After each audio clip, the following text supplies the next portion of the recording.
Hi dear students, കഴിഞ്ഞ ക്ലാസ്സിൽ നമ്മൾ ഗാൽവാനിക് സെല്ലാണ് പരിചയപ്പെട്ടത്. ഇന്ന് ഇലക്ട്രോളിറ്റിക് സെല്ലാണ് നോക്കാൻ പോകുന്നത്. ഇലക്ട്രോളിറ്റിക് സെല്ലുമായി ബന്ധപ്പെടുത്തി നമുക്ക് പറയാനുള്ള കാര്യങ്ങൾ ഗാൽവാനിക് സെല്ല് കെമിക്കൽ എനർജീനെ ഇലക്ട്രിക്കൽ എനർജിയിലേക്ക് കൺവേർട്ട് ചെയ്യുന്നു നമ്മൾ പഠിച്ചു. കെമിക്കൽ എനർജീനെ ഇലക്ട്രിക്കൽ എനർജിയാക്കി കൺവേർട്ട് ചെയ്യാനാണ് ഗാൽവാനിക് സെല്ല് ഉപയോഗിക്കുന്നതെങ്കിൽ ഇലക്ട്രോളിറ്റിക് സെല്ല് ഇലക്ട്രിക്കൽ എനർജീനെ കെമിക്കൽ എനർജിയാക്കി കൺവേർട്ട് ചെയ്യാനാണ് ഉപയോഗിക്കുന്നത്. Electrolytic cells are converting electrical energy into chemical energy. Electrical energy ne chemical energy ആക്കി മാറ്റാനാണ് ഏത് സെല്ല് ഉപയോഗിക്കുന്നത്? ഇലക്ട്രോളിറ്റിക് സെല്ലുകൾ ഉപയോഗിക്കുന്നത്. ഈ ഇലക്ട്രോളിറ്റിക് സെല്ല് ഗാൽവാനിക് സെല്ലുമായി നല്ല വ്യത്യാസമുണ്ട്. അതോടൊപ്പം തന്നെ നമുക്ക് പഠിക്കുന്നത് എന്താണ് ഇലക്ട്രോലൈറ്റ്. ഇലക്ട്രോലൈറ്റ് എന്താണെന്ന് പഠിക്കണം. Electrolytes എന്ന് പറഞ്ഞു കഴിഞ്ഞാൽ is a solution or molten state of substance which passes electric current. ഒരു ഏത് സബ്സ്റ്റൻസ് ആയാലും കുഴപ്പമില്ല അതിൻ്റെ മോൾട്ടൻ സ്റ്റേറ്റിലോ അല്ലെങ്കിൽ അതിൻ്റെ സൊല്യൂഷനിലോ അത് എന്ത് ചെയ്യണം? കറണ്ടിനെ കടത്തിവിടണം. എക്സാമ്പിൾ, നമ്മൾ പ്യുവർ വാട്ടറിലൂടെ കറണ്ട് കടന്നു പോകുന്നില്ല, അതിലേക്ക് ആസിഡ് ഓർ ആൽക്കലി എന്തെങ്കിലും ചേർക്കണം നമ്മൾ. ആ സമയത്തെ നമുക്ക് അതിലൂടെ കറണ്ട് പാസ് ചെയ്യാൻ പറ്റുള്ളൂ. അപ്പോൾ ഏതെങ്കിലും ആസിഡ്, ഏതെങ്കിലും ആൽക്കലി, അല്ലെങ്കിൽ ഏതെങ്കിലും ഒരു മെറ്റൽ, അതിൻ്റെ molten state or aqua solution എന്ന് പറയാം. അക്വ സൊല്യൂഷൻ എന്ന് പറഞ്ഞാൽ വാട്ടർ ചേർത്ത സൊല്യൂഷൻ. അക്വ സൊല്യൂഷനിലൂടെയോ എന്ത് ചെയ്യുന്നുള്ളൂ? അക്വ സൊല്യൂഷൻ AQ സൊല്യൂഷൻ എന്ന് എഴുതിയാൽ മതി. അക്വ സൊല്യൂഷനിലൂടെയോ കറണ്ട് കടന്നു പോകുന്നുണ്ടെങ്കിൽ ആ സൊല്യൂഷനെയാണ് നമ്മൾ എന്ത് വിളിക്കുന്നത്? ഇലക്ട്രോലൈറ്റ് ഓർ സബ്സ്റ്റൻസിനെയാണ് ഇലക്ട്രോലൈറ്റ് എന്ന് വിളിക്കുന്നത്. Substance which passes electric current in its molten state or aqua solution. Electrolytes എന്ന് പറഞ്ഞു കഴിഞ്ഞാൽ ഡെഫിനിഷൻ നിങ്ങൾ ഓർത്തു വെക്കണം. ഇനി എന്താണ് ഇലക്ട്രോളിറ്റിക് സെല്ല്? ഗാൽവാനിക് സെല്ലിൽ നിന്ന് എന്താണ് ഇലക്ട്രോളിറ്റിക് സെല്ലിനുള്ള വ്യത്യാസം? ഫസ്റ്റ് ഡിഫറൻസ് ഞാൻ പറഞ്ഞു. കെമിക്കൽ എനർജീനെ ഇലക്ട്രിക്കൽ എനർജി ആക്കാനാണ് ഗാൽവാനിക് സെല്ല് യൂസ് ചെയ്യുന്നതെങ്കിൽ ഇലക്ട്രിക്കൽ എനർജീനെ കെമിക്കൽ എനർജി ആക്കാനാണ് ഇലക്ട്രോളിറ്റിക് സെല്ല് യൂസ് ചെയ്യുന്നത്. ഗാൽവാനിക് സെല്ലിൽ 2 ബീക്കറുകൾ ഉണ്ട് എങ്കിൽ ഇലക്ട്രോളിറ്റിക് സെല്ലിൽ 1 ബീക്കർ മാത്രമേ ഉള്ളൂ. അതുപോലെ തന്നെ ഗാൽവാനിക് സെല്ലിൽ 2 ഡിഫറെന്റ് മെറ്റൽസ് എടുക്കുന്നുണ്ട്. 2 ഡിഫറെന്റ് മെറ്റൽസ് എടുക്കുന്നുണ്ട്. ആ മെറ്റലിൻ്റെ തന്നെ അക്വ സൊല്യൂഷനാണ്, ആ മെറ്റലിൻ്റെ തന്നെ സാൾട്ടാണ് നമ്മൾ എന്ത് ചെയ്തത്? ഇവിടെ ഇലക്ട്രോലൈറ്റായി എടുത്തത്. എന്നാൽ ഇലക്ട്രോളിറ്റിക് സെല്ലിൽ 2 ഇലക്ട്രോഡ് ഉണ്ട്. അത് രണ്ടും ഗ്രാഫൈറ്റ് ആയിരിക്കും, കാർബൺ റോഡ്സ് ആയിരിക്കും. കാർബണിൻ്റെ ഒരു ഫോർമേഷൻ ആണല്ലോ ഗ്രാഫൈറ്റ് എന്ന് പറയുന്നത്. 2 ഗ്രാഫൈറ്റ് റോഡ് കാർബൺ റോഡുകളായിരിക്കും. അതുപോലെ തന്നെ രണ്ടും വെച്ചിരിക്കുന്നത് ഒരൊറ്റ ബീക്കറിലേക്കായിരിക്കും. നമുക്ക് ഇലക്ട്രോളിക് സെല്ലിൻ്റെ അറേഞ്ച്മെന്റ് മാത്രം ഒന്ന് ഈ ടോപ്പിക്കിൽ നോക്കാം.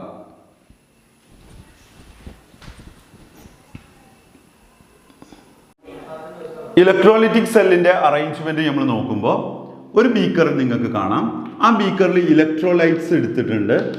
പൊതുവെ യൂസ് ചെയ്യുന്നത് സോഡിയം ക്ലോറൈഡ് ആണ്. നമുക്ക് ഈ ടെക്സ്റ്റിൽ പഠിക്കാനുള്ള molten sodium chloride and aqua sodium chloride ആണ് എടുക്കാനുള്ളത്. ഇവിടെ ജസ്റ്റ് നിങ്ങൾ ഇലക്ട്രോലൈറ്റ് അറേഞ്ച്മെന്റിൽ അത്ര ഓർത്താൽ മതിയല്ലോ. ഇലക്ട്രോലൈറ്റ്സ് ഈ പറയുന്നതെങ്കിലും പഠിക്കണേ. ഒരു ഇലക്ട്രോലൈറ്റ് എടുത്തു, 2 കാർബൺ റോഡ്സ് ഇതിലേക്ക് ഡിപ്പ് ചെയ്ത് വെച്ചിട്ടുണ്ട്. ഒരു കാർബൺ റോഡിന് പോസിറ്റീവ് ചാർജും രണ്ടാമത്തേതിന് നെഗറ്റീവ് ചാർജും കിട്ടുന്ന രീതിയിൽ ഒരു ബാറ്ററി അറേഞ്ച് ചെയ്തു, ഒരു സ്വിച്ച് വെച്ചിട്ടുണ്ട്. ഇങ്ങനെ സ്വിച്ച് ഓൺ ചെയ്യുന്ന സമയത്ത് ഈ 2 ഇലക്ട്രോഡുകളും എന്തായി മാറും? പോസിറ്റീവ് ചാർജ് കൊടുത്ത carbon rod positively charged carbon റോഡായി മാറും. നെഗറ്റീവ് ചാർജ് കൊടുത്ത് നെഗറ്റീവ്ലി ചാർജ്ഡ് കാർബൺ റോഡായി മാറും. ഇത് positively charged electrode and negatively charged electrode. Simple ആണല്ലോ.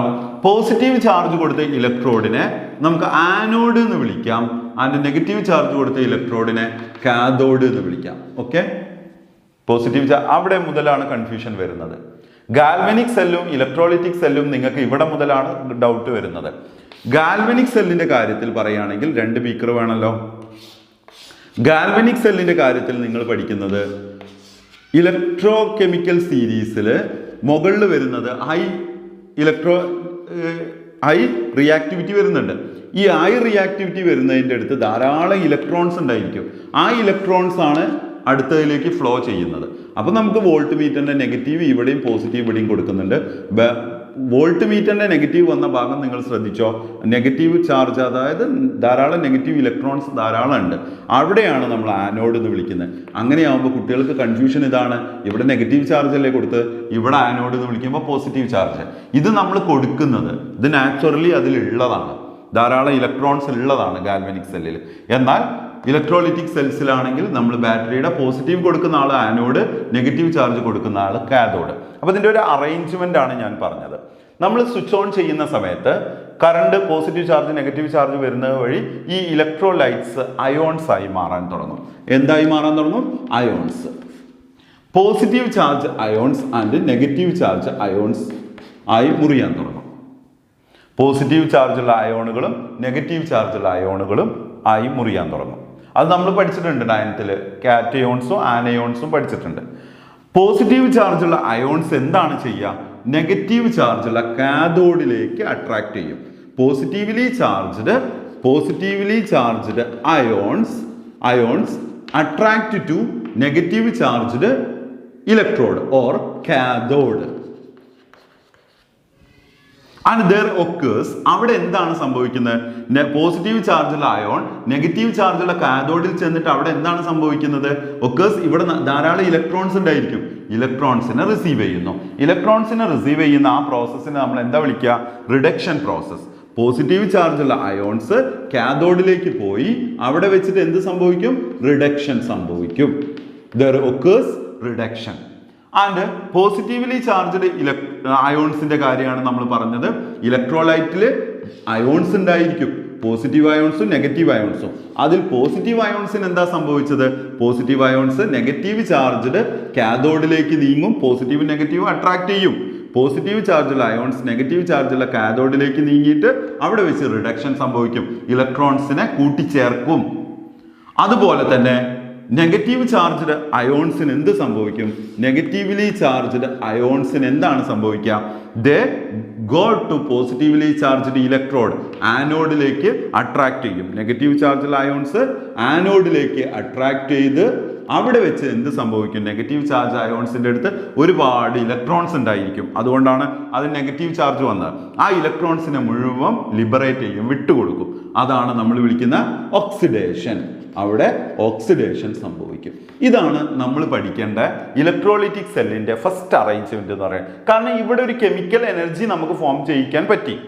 കറണ്ട് കൊടുത്ത് നമ്മൾ എന്ത് ചെയ്തു? ഈ ഇലക്ട്രോലൈറ്റിസിനെ അയോൺസ് ആക്കാനും ആ അയോണുകൾ ഇവിടെ വന്നിട്ട് ഓക്സിഡേഷനും റിഡക്ഷനും ഒക്കെ നടത്താനും കഴിഞ്ഞു. ഇലക്ട്രിക് കറണ്ട് കൊടുത്തിട്ട് നമുക്ക് കെമിക്കൽ എനർജി ഫോം ചെയ്യിക്കാൻ കഴിഞ്ഞു. ഇതാണ് നമ്മൾ ഇലക്ട്രോളിറ്റിക് സെല്ലിന്റെ ഒരു ബേസ് എന്നുള്ള രൂപത്തിൽ പഠിക്കേണ്ടത്. ഇത്രയും അറേഞ്ച്മെന്റ്സ് ആണ്. Positive electrode negative electrode charge കൊടുക്കുന്ന വഴിയാണ് കിട്ടുന്നത്. സെയിം ഇലക്ട്രോഡ്സ് ആയിരിക്കണം, രണ്ടും സെയിം ഇത് കാർബൺ ആണ്, കാർബൺ നോൺ മെറ്റലിലാണ് വരിക. 2 കാർബണിന്റെ ഗ്രാഫൈറ്റുകളാണ് യൂസ് ചെയ്തിട്ടുള്ളത്. അതുപോലെ ഇതിലൊരു ഇലക്ട്രോലൈറ്റ് ഉണ്ടാവും. ഇലക്ട്രോലൈറ്റ് കറണ്ട് കൊടുക്കുമ്പോൾ അയോൺസ് ആയി മുറിയും, പോസിറ്റീവ് അയോണും നെഗറ്റീവ് അയോണും. പോസിറ്റീവ് അയോൺസ് നെഗറ്റീവ് ചാർജ്ഡ് ഇലക്ട്രോഡിലേക്കും നെഗറ്റീവ് ചാർജുള്ള അയോൺസ് പോസിറ്റീവ് ചാർജുള്ള ഇലക്ട്രോഡിലേക്ക് നീങ്ങും. അങ്ങനെ നമുക്ക് പിന്നെ പഠിക്കാൻ പറ്റിയ കാര്യം കാഥോഡിൽ റിഡക്ഷനും ആനോഡിൽ ഓക്സിഡേഷനും സംഭവിക്കുന്നു എന്നുള്ള കാര്യം ഓർത്തു വെച്ച് കഴിഞ്ഞാൽ ഇലക്ട്രോളിറ്റിക് സെല്ലിന്റെ ബേസായി നമുക്ക് അടുത്ത ക്ലാസ്സിൽ എന്ത് പഠിക്കാം? മോൾട്ടൺ സോഡിയം ക്ലോറൈഡ് NaCl നടക്കുന്ന ഇലക്ട്രോളിസിസും അതുപോലെ തന്നെ അക്വസ് സൊല്യൂഷൻ NaCl നടക്കുന്ന പ്രോസസ്സും നമുക്ക് കാണാം അടുത്ത ക്ലാസ്സിൽ. ഓക്കെ, അപ്പോൾ പഠിച്ചെടുക്കുക. കൂടുതലൊന്നുമില്ല, വളരെ സിമ്പിളായ കുറച്ച് കാര്യങ്ങളേ ഉള്ളൂ.